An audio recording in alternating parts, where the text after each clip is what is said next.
সেই সঙ্গে মঞ্চে আহ্বান জানাই আজকের অনুষ্ঠান যিনি পৌরোহিত্য করছেন যাদের নাম রাখছি আপনার দয়া করে মঞ্চে আসবেন। এবার আমরা যারা রেশন দোকানে যাচ্ছি আমরা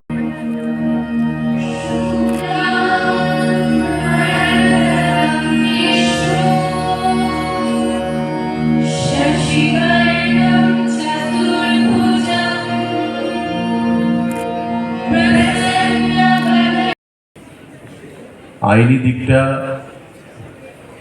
জাস্টিস লোধ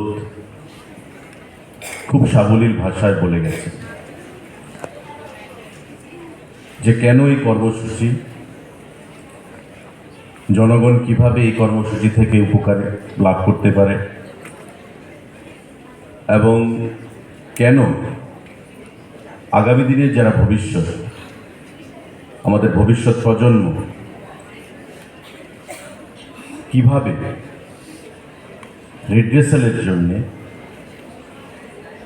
আইনিভাবে পরামর্শ নিতে পারে এবং সেখানে উপযুক্ত পদক্ষেপ গ্রহণ করতে পারে।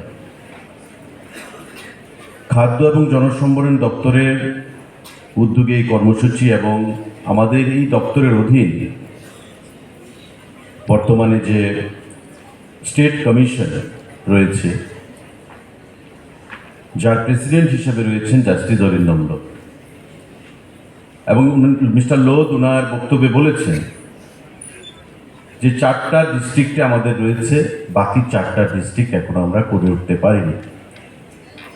কারণ এটা এমন নয় যে আমি যে কোনো একজনকে ইচ্ছা মতন নিযুক্তি দিয়ে দেব। তার একটা প্রপার ডেকোরাম, তার একটা প্রসেস ফলো করতে হয়। এবং আপনাদের অবগতির জন্য আমরা জানাচ্ছি যে দপ্তর থেকে আমরা অ্যাডভার্টাইজমেন্টও দিয়েছি, কিন্তু সুইটেবল ক্যান্ডিডেট আমরা এখনো পাইনি। নিশ্চয়ই আগামী দিনে পাবো, কারণ তাকে একজন রিটায়ার্ড জাস্টিস হতে হবে। তার বাইরে আইনি দিক থেকে যারা মেম্বাররা থাকবেন, সমাজের বিভিন্ন পেশার এস্টাবলিশ যারা ব্যক্তিরা রয়েছেন তাদেরকে থাকতে হবে। তো I can assure you our respected President of the Forum on State Commission, Justice Loth, in the coming times will be definitely the department will sincerely look into the matter and how to appoint or fulfill the vacancies which are presently lying in all the districts, remaining districts, that will be looked into. তার বাইরে আমাদের যে commission বা খাদ্য দপ্তর যেভাবে কাজ করছে এবং উদ্দেশ্য নিয়ে কাজ করছে, সে বিষয়ে আমি আপনাদেরকে কিছু কথা বলতে চাইছি। এবং আগামী দিনের ভবিষ্যৎ প্রজন্ম আমাদের এখানে উপস্থিত হয়েছে, সবার কাছে আমার আহ্বান থাকবে যে দেখুন, গভর্নমেন্টটা হচ্ছে জনগণের, of the people, by the people and for the people. এই প্রক্রিয়াটাকে, গভর্নমেন্টের যে চালিকা শক্তি, প্রক্রিয়াটাকে সামনের দিকে এগিয়ে নিয়ে যাওয়ার জন্যে সেখানে মন্ত্রীরা রয়েছে, আধিকারিকরা রয়েছে, আমলারা রয়েছে। কিন্তু যতক্ষণ জনগণ আপনারা এগিয়ে না আসবেন, ততক্ষণ কিন্তু আমাদের যে প্রসেস সেটা কোনো অবস্থাতেই সাবলীলভাবে চলতে পারে না। আজকের এই কর্মসূচি সদর মহকুমার, সেখানে এসডিএম সাহেব আছেন, সেখানে উদ্যোগে করা হচ্ছে খাদ্য দপ্তরের সহযোগিতা। বাকি মহকুমাগুলো তো আমরা এটা করি সচেতনতা বৃদ্ধির লক্ষ্যে, অ্যাওয়ারনেস ক্যাম্পেইন হিসাবে। কিন্তু জনগণকে বুঝতে হবে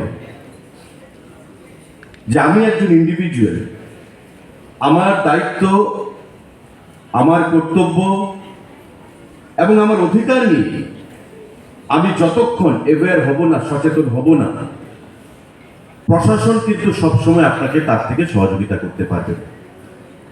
এখন যারা এখানে আছে, সাধারণ জনগণ থেকে শুরু করে আমার ছাত্রছাত্রী ভাই বোনেরা, আমরা প্রত্যেকদিন বাজারে যাই। এমনও মানুষ আছে যারা প্রতিদিন বাজারে যায়, বাজার থেকে প্রতিদিন জিনিস আনে এবং প্রতিদিন যোগাযোগ একটা রক্ষা করে বাজারের সঙ্গে। এটা বড় শপিং মল হতে পারে, এটা রেস্টুরেন্ট হতে পারে, এটা আমার মুদির দোকান হতে পারে, সবজির দোকান হতে পারে, যে কোনো দোকান, পারচেজ, কেনাকাটা আমি করি, এমন আমরা প্রত্যেকেই করি, প্রতিদিন করি।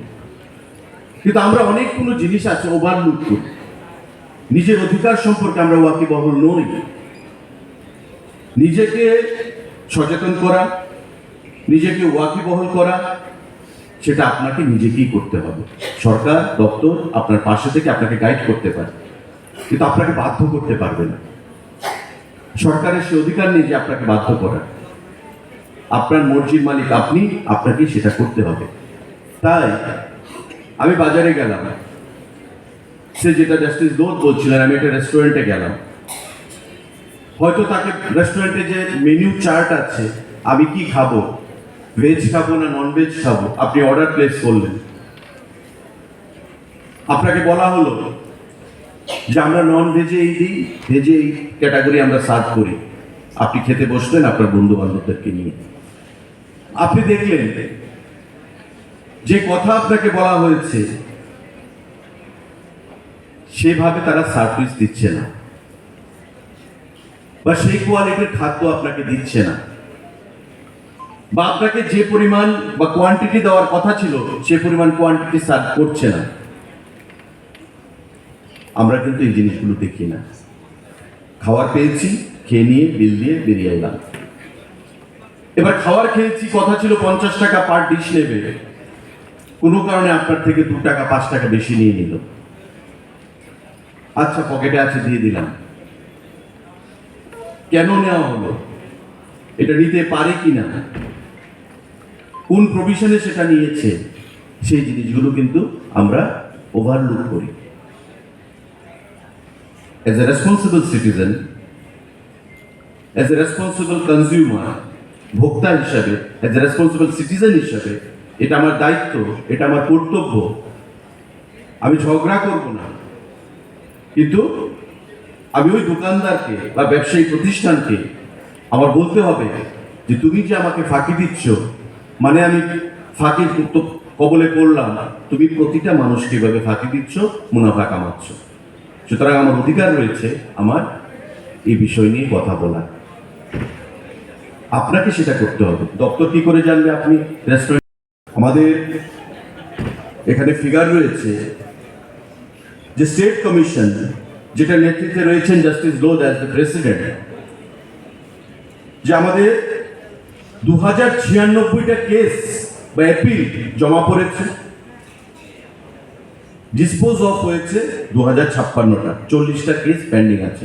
অর্থাৎ দপ্তরের বা আমাদের কমিশনের যে পারফরমেন্স, সেটা কিন্তু খুবই স্যাটিসফ্যাক্টরি। এমন নয় যে আমি কেস করেছি বা আমি রিড্রেসালের জন্য আমি অ্যাপিল করেছি, it has been kept in abeyance for a long period of time, ছড়িয়ে রাখা হয়েছে, অ্যাবেন্সে রাখা হয়েছে। আমার কথা কেউ শোনেনি, ব্যাপারটা কিন্তু এমন নয়। এখানে 2096টা কেস স্টেট কমিশনে এখন পর্যন্ত পড়েছে, ফাইল করা হয়েছে, তার মধ্যে 2056টা সেখানে ডিসপোজড অফ হয়েছে, 40টা পেন্ডিং রয়েছে, সেটাও হয়ে যাবে। এমন যে ডিস্ট্রিক্টগুলো আমাদের রয়েছে, আপনি ওয়েস্ট ডিস্ট্রিক্ট বলুন, আমাদের গোমতী ডিস্ট্রিক্ট বলুন, আমাদের ধলাই বলুন এবং ঊনকোটি বলুন, ওয়েস্ট ডিস্ট্রিক্টে 4177টা case, number of cases in west district is very high. এখানে 4177টার মধ্যে 4043টা কেস ডিসপোজড অফ হয়ে গেছে এবং 137টা পেন্ডিং আছে। আমাদের ধলাইতে যদি আমরা দেখি, 511টা অ্যাপিল হয়েছে, 484টা তার থেকে ডিসপোজড অফ হয়েছে, 27টা আমাদের পেন্ডিং আছে। ধলাই পর ঊনকোটিতে যদি আমরা দেখি, 484টা অ্যাপিল সেখানে হয়েছে, 446টা ডিসপোজড অফ হয়েছে, 38 কেসেস আর পেন্ডিং। তো ওভারঅল পারফরমেন্স খুব ভালো অবস্থানে রয়েছে স্টেট কমিশন এবং আমাদের জেলা ভিত্তিক যে কমিশনগুলো রয়েছে 4টি জেলা। তো স্বাভাবিকভাবে ডিপার্টমেন্ট এবং কমিশন আন্তরিকতার সঙ্গে সবসময় সচেতনতার একমাত্র বৃদ্ধি লক্ষ্য না, যে কেসগুলো আসবে বা আপনাদের কাছ থেকে যে কমপ্লেনগুলো আসবে সেগুলোকে রিড্রেস করার জন্য সবসময় আন্তরিকভাবে প্রয়াস চালিয়ে যাচ্ছে। আমার প্রত্যেকের কাছে আহ্বান থাকবে যে আপনারাও আপনাদের অধিকার সম্পর্কে, আপনাদের সচেতনতা বৃদ্ধির লক্ষ্যে আমাদের যে প্রচেষ্টা সেটাতে আগামী দিনে সেখানে সাড়া দেবেন। নিশ্চয়ই সাড়া কিছুটা রয়েছে, নতুবা এত হাজার কমপ্লেন কি করে আসে। কিন্তু সেটাকে আগামী দিনে আরো বৃদ্ধি করে প্রতিটা ডোর স্টেপে আমাদের নিয়ে যেতে হবে, এবং responsibility lies with you people, যারা আগামী দিনে আমাদের ফিউচার, যারা আগামী দিনে আমাদের রাজ্যকে, আমাদের দেশকে এগিয়ে নিয়ে যাবে। কারণ একটা দেশের, একটা রাজ্যের সব থেকে বড় রিসোর্স হচ্ছে হিউম্যান রিসোর্স, মানব সম্পদ। এবং মানব সম্পদ যদি সঠিকভাবে সচেতন না হয়, তারা যদি তাদের দাবি অধিকার সম্পর্কে সচেতন না হয়, তবে যে কেউ এসে তাকে বোকা বানিয়ে দিয়ে যাবে। স্মার্ট হতে হবে, আমার দাবি সম্পর্কে, সচেতনতা সম্পর্কে আমাকে স্মার্ট হতে হবে, ডিসকাশন করতে হবে, আর্গুমেন্ট করতে হবে। যখন এই কেসগুলো যখন পেপারে আসবে, আমাদের যেমন প্রতিনিয়ত প্রতিদিন এখানে এসডিএম আছেন, আমাদের খাদ্য দপ্তরের আধিকারিকরা আছেন, প্রতিদিন সপ্তাহে অন্তত 4 দিন প্রতিটি বাজারগুলোতে আমাদের খাদ্য দপ্তরের আধিকারিকরা, এসডিএম অফিসের আধিকারিকরা ছাপা মারছেন। কোথাও কোনো ভেজাল সামগ্রী দেওয়া হচ্ছে কিনা, দাম বেশি রাখা হচ্ছে কিনা, জিনিসের এক্সপায়ারি আছে কিনা, মানুষকে ঠকানো হচ্ছে কিনা, এই জিনিসগুলো সম্পর্কে সফলতাও আসছে। লক্ষ লক্ষ টাকা সেখানে পেনাল্টি দেওয়া হচ্ছে, কিন্তু গভর্নমেন্টেরও একটা লিমিটেশন রয়েছে। দোকান বন্ধ করা যেতে পারে, আমি তাকে ব্যবসা থেকে সবসময় বন্ধ করে রাখতে পারবো না। তাই সচেতনতামূলক এই কর্মসূচি, আমরা যত সচেতন হব, আমার অধিকার সম্পর্কে সচেতন হব, ততই আমি সমাজকে সুন্দর করতে পারব, ততই আমি আমার রাজ্যকে এগিয়ে নিয়ে যেতে পারব, ততই আমি আগামী দিনে আমাদের যে লক্ষ্য, সেই লক্ষ্যে আমরা পৌঁছতে পারব। তো যারা এখানে আজকে উপস্থিত আছেন, আমি প্রত্যেকের কাছে আহ্বান জানাবো যে মহকুমা ভিত্তিক আমাদের এই কর্মসূচি বিভিন্ন জায়গায় করা হচ্ছে, আজকে সদর মহকুমাতে করা হচ্ছে। আপনাকে আপনার দায়িত্ব, কর্তব্য সম্পর্কে, অধিকার সম্পর্কে সচেতন হতে হবে, তবেই আমাদের যে হিউম্যান রিসোর্স, যেটা বলেছিলেন যে কোনো একটা দেশকে দুর্বল করতে গেলে নিউক্লিয়ার বম দিয়ে আঘাত করলে সেই দেশ দুর্বল হবে না। যদি সেই দেশের হিউম্যান রিসোর্সকে নষ্ট করা যায়, ধ্বংস করা যায়, তবে সেই দেশকে পার্মানেন্টলি নষ্ট করে দেওয়া যাবে। আমরা দেখেছি হিরোশিমা নাগাসাকি নিউক্লিয়ার অ্যাটাক হয়েছে। রিসোর্স হচ্ছে এমন একটা রিসোর্স যেটা কখনো যদি নষ্ট হয়ে যায়, তবে দেশের অগ্রগতি, রাজ্যের অগ্রগতি সেখানে তলানিতে চলে যাবে। তা আমাদের যারা হিউম্যান রিসোর্স, আগামী দিনে আমাদের যারা রাজ্যের চালিকা শক্তি, তাদের কাছে আমার আহ্বান থাকবে, আমাদের এই কর্মসূচি সম্পর্কে আপনারা ওয়াকিবহাল হবেন, এবং যে নাম্বারগুলো, টোল ফ্রি নাম্বারগুলো রয়েছে, এসডিএম অফিসে গিয়ে করতে পারেন, ডিস্ট্রিক্টে করতে পারেন, স্টেট কমিশনে করতে পারেন, আপনাদের চয়েস, সেটা আপনাদের রয়েছে। সেই সম্পর্কে আপনারা ওয়াকিবহাল হয়ে আগামী দিনে সেটা করবেন। তবে যারা অসাধু ব্যবসায়ী, সেই অসাধু ব্যবসায়ীরাও সজাগ থাকবে, কারণ অসাধু ব্যবসায়ীরা ব্যবসা করার সুযোগ পায়, ইন্সপিরেশন পায়, আমাদের সচেতনতার অভাব রয়েছে। তার জন্য যেদিন আমরা সচেতন হব, সেদিন কিন্তু অসাধু ব্যবসায়ীরা তাদের এই অসাধু কার্যকলাপ থেকে দূরে সরে আসবে, তবেই আমাদের সমাজ সুন্দর হবে। আমি ধন্যবাদ জ্ঞাপন করছি যারা আজকে মঞ্চে উপস্থিত।